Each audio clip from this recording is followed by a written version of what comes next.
Hi again, it's... Welcome to another segment of Just Ask Judy. And this is Suzette. Hi.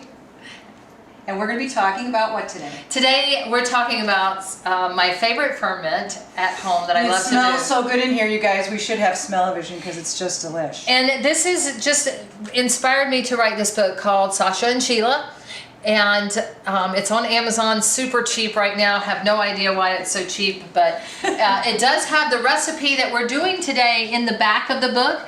And we haven't talked about ferments a lot. We haven't. I'm so excited to be able to share some things that you're not totally familiar with. I want to figure this out. Fermented Foods. And what do you think about my new shirt? I think it's pretty jazzy. Yeah. I like it. These are all the ferments that are out there. I mean, it's not just sauerkraut or kombucha. There's other types of ferments that we do. You're the goddess of fermented foods. Just Ask Judy, yeah. So just so you know, right here, these are some of the things that I ferment at home, and this is a kombucha ferment. There's your mushroom SCOBY right there that you need to ferment your tea with. So it's tea.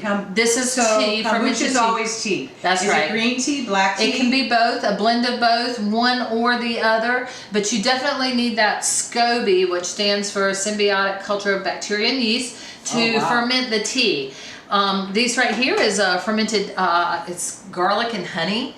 Oh my God! And isn't it beautiful? Yeah, it is. And so this will sit for about a year before we dig into it, and then it'll be like sticky, garlicky candy.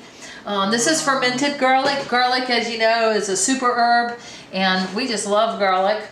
So that's a fermented garlic. We actually make that in the kitchen, and we're going to start bringing that back up. But these are some of the things that we have at my house, and broccoli, cauliflower, and dill is such an easy ferment to make. And you can do it, and right now we're in season for broccoli and cauliflower. So is that what you try to do? Is it's better to get it in season? You want to get it in season. Everything else. That's right. It's the vegetables going to be fresher. You're going to get local bacterias, which are also good for the gut. And we're just thinking about bacteria and how much can we put good bacteria in our gut? How much can we consume? And a variety is really the spice of life for fermented foods. Okay. All right. So are you going to do something today specifically? Yeah. So I want to show you basically really all you need is a mason jar. And this is 2 quarts. This is 2 quarts mason jar. You can get any size. What's really, when you're getting mason jars, I like to get the wide mouth. And the wide mouth is because your hand will fit in there better. And that's really the only reason I get the wide mouth. I also have a special lid. Oh my gosh. All right, and we're going to talk about that in a minute. And then a weight. And then some vegetables. So I like to keep a saltwater brine always made up at the house. And what is that, like how many parts? So for this you can Google 2% brine. I use about a 2% brine. I do recommend that you weigh it. So you weigh your salt. If you Google what a 2% brine is for 2 quarts of water, it'll tell you anywhere from what the weight is, and I think it might be like 38 grams.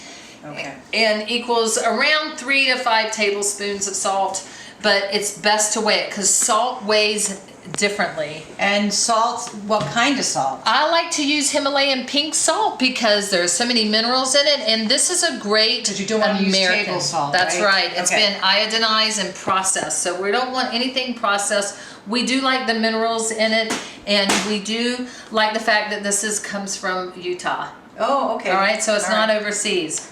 All right, so I've gone ahead and gotten the vegetables chopped up. Basically, we've got broccoli, we've got cauliflower, we've got dill weed, and we've got garlic. Boom. Oh, smells so good. You can do anything, and we're just going to start stuffing the jar. I put the dill in the side of the jar.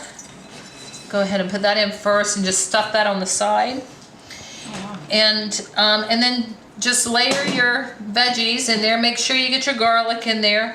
These are bite-sized pieces. Okay. And just stuff the jar. Okay. Is it important to stuff it real tight or what? Well, you want to get as much in there as you can. We're going to fill it with brine. And so, yeah, you want to get as many vegetables in there as you can. When you're doing sauerkraut and vegetables that need to be packed down, then you can pack it down. Okay. But I'm going to stop right here for a second because I started this last night. Isn't that beautiful? It is beautiful. Yes, so this is, I want to explain the importance of using a gas release lid, okay? Because this is, as you can see, is a lid that has no way for the gases to come out. So when we put the vegetables in here, and mind you, these are cruciferous vegetables, broccoli and cauliflower, Right, so right. they don't get gassy right here, they get gassy in there too, you know? So when you do that and you don't give your ferment a place to let those gases escape, Okay. they've got to go somewhere, right? Now, if I were to leave this for 3 or 4 days, it could burst the jar. I was going to say, would it explode? And this really happens a lot with the kombucha ferments. The bottles can explode because it gets so much pressure in there, and it can be very dangerous. So please make sure you have a proper lid that's going to allow the gases to escape. Okay. So this is not a theoretically, proper lid. this is not a proper lid, and theoretically, when I open this, it's going to spew. Oh, God. So, do you have anywhere to go after this? Actually, I do, You but... got to go to work, right? Yeah. Well, you might want to stand back. I don't know what it's going to have. So I thought about doing it with a bag over it, but I made this last night. So let's just see. All right, you can hear it. All right, Yeah. it's not going to spew. Like, Okay, it's all almost right. like a So see the carbonated- bubbles, yeah, and It's all just coming out, but you can see it's all dripping coming out. Yep. Now, if it would have more time, like I said, it will. See, the bubbles are coming Yeah. up. That carbonation. That's just carbonation and proof that it's a living vegetable. So what I'm going to do, since this has already started, I'm just going to pour this in here. I just was hoping that we were going to get a little bit more activity on that, but I've opened We it. get it. We get the In the idea. summertime, it gets really active because it's so warm. But we've been in Phoenix. We've had some cool weather. So just keep filling up your jar. And you're pressing onto it. So Because I want, this stuff is so good. Like, I mean, is that what it looks like? That's what it's How called. much later? That is, that was done back in March. March? So that was 3, that's, Wow, look at that. Look at Yeah. wow, from this to this. yep. Amazing. All right, so we want to leave a little bit of headspace. I like to put broccoli on top because the broccoli is a little bit more sturdy than the cauliflower. And then I keep my brine made up. So really, when you get home from the farmer's market, literally just throw your vegetables in a jar, pour your brine over it, and you've got your BC and dill. Now we're going to leave that there. We've got it You're filled up. filling it up like to the Oh, to the beneath rim, because don't forget, I've got to put the glass weight on here. Oh. Remember, we want to keep the vegetables underneath the brine. Everything under the brine stays fine. So I'm just going to push that down so that that weight will hold them down, and make sure we need a little bit more liquid in there. Because it's going to expand a little bit too, right? Okay. And with that expansion, we could get some leakage. Okay. Oh, okay. Right. Okay. So I'm just All going to go ahead and take this An piece escapee. off, There you escapee go. off, yep. And Make sure we've got it pressed under there. Now we've got all the vegetables underneath the brine. Oh my gosh. We're going to put the lid on So here. this is the lid you were talking This about. is a special lid. You can find them on Amazon. And we take the gasket and fill it up with water. That keeps it airtight. Okay, and I don't want it to get underneath the liquid. So just put it in just enough right there, and you can see it's got a seal right there. You're going to have much better success in fermenting if you keep your vegetables airtight. Did we have something that Dr. Weil had said that happened to one of his vegetables that he was fermenting that it didn't work out well for him? What happened? Yeah, he doesn't remember. I think we talked But about he it. didn't have He the didn't special- have the special Okay. lid. Yeah. There's a lot of lids out there. A lot of new ones are coming out all the time. I like this one because you've got the best opportunity to get a seal. Can you name it? Can we name it? It's already been named. Somebody else has it. Well, I mean, like, if people wanted to get the same Oh. one you had. If you, I can't remember who did that. Look Okay. on Amazon for fermentation supplies. I have never seen that ever. You haven't? No. I mean, I know what fermented foods. I've seen stuff like pickled and all of that, but I've never seen exactly That how kind you of make apparatus. it. And yeah. All right, Looks so kinda we're clinical. gonna set this on the counter, and we're gonna let it sit. It's what month is this? It's January in Phoenix, so I'm gonna give it 7 good days on the counter. It's gonna stink up the whole complex. They're gonna Really? smell like broccoli and cauliflower. Yep. And then after that, we'll put this away here. So after that, I take off the lid. Take off that so it doesn't, jam in my refrigerator. And I take the top to this and just put it on the inside of the lid. Still keeps it airtight, but I don't have all the gases coming up. Oh. You see what I'm saying? So Yeah. we've got plenty of air room here for it, and it's been fermenting. The gases have kind of done their thing. So I still keep it airtight, and this literally can last in the refrigerator for almost ever. Really? Yes. And what if you like open a jar of like your kraut and you have it in the refrigerator? Once it's open, how long does it last? These again, when you're digging them out, press it back down so it can stay within the brine. Again, they'll last until they're gone. I mean, they will dry out after a period of time, but really, I've had some that's been in my refrigerator for up to a year. Okay, because I'm always okay. confused about now when I open it and the air might get to it, like we know it's fermented already, but Right. then how long does this actually Yeah, stay good? so that's a fairly new jar. So that doesn't get like moldy.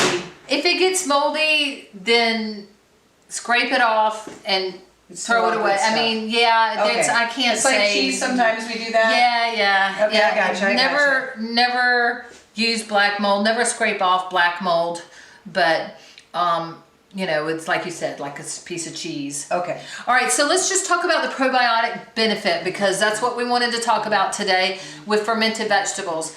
Probiotics have been around. The good guys in the gut, right? Yeah, the good guys in the gut, and we used to sell probiotics. Yeah, and certainly in Eastern Europe, they've been doing all this fermented food forever and ever, right?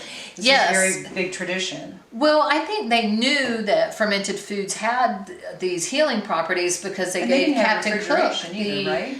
British Yeah. award for curing scurvy. Oils, yeah. Scurvy with vitamin C by taking sauerkraut on the ships. So it's been preservation, and it's also been gut health. Okay. And they've known about that. What we're learning now, though, that is there's some strains of bacteria that you can only find in fermented foods. That's You amazing can't to me as a replicate that. nutritionist, right there. How's that? Well, because I mean, I'm so used to knowing exactly what strains are going to be in the bottle of the pre-bought supplement, right? So you know exactly what you're getting, and you know how they're identifying all the different strains now. For some things are good for mood, some things are good for like women's bodies versus men's bodies, all that different stuff. So, and I think you even had mentioned something about identifying the different strains, but there's so many not only in number, but the different types. And I think that's so interesting. It's fascinating. And We've got a microbiologist working with us at the kitchen, That and is so she cool. is studying the beet kvass and the sauerkraut. Okay. We're going to get her to get the probiotic strain count. But when working with doctors that do microbiome testing, Yeah. that will test your stools, and they want to identify what bacteria you have in your gut, what you need, and where to get it. Oftentimes, there's a few strains in there that you can only get through fermented foods. You can't replicate it. Okay. And now the quality of the probiotics on the shelf is being questioned, because how were they taken care of? Did they Right. overheat? Shipped. How they've been shipped? Was there a Yeah. prebiotic with it? And that, they're saying that you might only get up to 20% in some cases of your Right. probiotics. So really, we're, 10 years ago, we were saying you can't get all the nutrients from your food. Now we're saying you got to eat your food to get your nutrients. Go back to the old way of doing things. Right. And certainly, I had mentioned in a previous segment that we did that the docs feel that the patients that they saw that were actually eating fermented foods, and they might be taking some probiotics too in a supplement form, but definitely if they were also taking in fermented foods, that their microbiome looked much better than those who were not, which is a big deal. Yeah. Keep talking, I'm still chewing. Yeah, so we know the probiotics, right, at all the gut health. Gut health is so important because up to about 80% of the immune system is in the gut, right? So if we have a healthy gut, then we're going to have a healthy immune system. And if you can get that through your food, there's just nothing better than that as a nutritionist. That's right. You know, that's like nirvana. That's right. Yeah. Nirvana. You done eating? I am. And did you see, I made this, I think, back in March, and the broccoli is still crunchy, and the juice is very good. Super good for you. So you can just drink that? You want to drink the juice and eat the vegetables. Wow. So after about a week on the shelf, and then we'll put it in the refrigerator and let it go in the refrigerator about 3 weeks. 3 weeks. And then okay. you start eating it. Super yum. Okay. Super good for you. Super good pickles. So about 3 weeks. Yep. And it doesn't matter what size it is. It's just No, 3 just weeks keep at your a time. brine. Keep your brine at about a 2.5 to 3% brine, Okay. and keep the air out. And that's it. That's it. And let it go. And let it go. Let it do its Okay. thing, and pray over it. Oh, talk nice to Happy you. Like thoughts. plants. Yes, that's what we do at the kitchen. We Live name our things. crops happy names like love, peace, joy. Oh, wow. Yeah. That's a good idea. Thank you, everybody. Please list your questions below. We'll be back Next week. Yeah, we'll be back On next week with Tuesday. another live. And if there's something special you'd like for us to talk about, Let us please, know. Please let us know. We love talking about food. Yeah, and I know we'll do kefir too. Yes, we'll 'Cause definitely do those are those kefir. cool little live, then they can see them. The grains, Yeah, yeah, the we'll get grains. some great kefir grains. That's going to take a little bit of advance. All right, well, we'll figure it work out. on that. Yeah. All right, till next Tuesday, it's Suzette and Judy with Just Ask Judy. Thanks for joining us. We'll see you again next week.